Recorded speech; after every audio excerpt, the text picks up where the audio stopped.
So you want to lower your Volkswagen, huh? Well, let me break it down for you.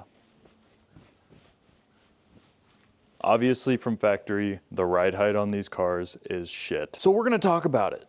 So we're gonna answer the question, should you do lowering springs or should you do coilovers? Take it from someone who has had both. They both have pros and cons. When I bought the car, I was looking for a cheap way to lower it, and so I ended up doing lowering springs, and I found that they were really good for being a budget option that kept the factory DCC suspension. However, the caveat is that they are not super stiff, and while they did improve handling and drop the wheel gap, they weren't ideal for like hard driving situations like in the mountains or in things like autocross. However, being able to retain the factory DCC made life really easy, not having to worry about cancelers, coating, or anything like that. Flash forward about 2 years, I ended up installing a set of coilovers, and as you can see right here, they also have adjustable camber top hat and dampening, and so this new setup allows me to be a lot more customizable in terms of how I want the car to drive and behave, and I can also make it a lot lower than it was on lowering springs because it's not within the limits of the factory DCC. The coilovers drive a hell of a lot better. It's a lot more consistent, puts the power down better, and I can turn through turns a lot more predictably, I guess would be the word. And overall, it's just a lot better than having lowering springs in my opinion. But obviously the downside is that because there is so much customization, it requires a lot of tinkering. It took a lot of time to get the coilovers dialed in, and they're still not even perfect. On top of that, the cost of coilovers is exponentially higher than a set of lowering springs, and also you have to deal with things like deleting the DCC, which I used a kit from Asian Garage, but because the car is still super duper low, is out of range of the factory sensors, so after I drive for a minute, I still end up getting a suspension fault. Was it worth the headache though, in my opinion? Yes. For me, I think it's just way better being on coilovers, and I wouldn't change it, despite the couple of nuances that it does have. If you guys are curious about the install of both of these, I did make videos installing both lowering springs and coilovers on my YouTube channel, which is Mark 7 John, so go check it out.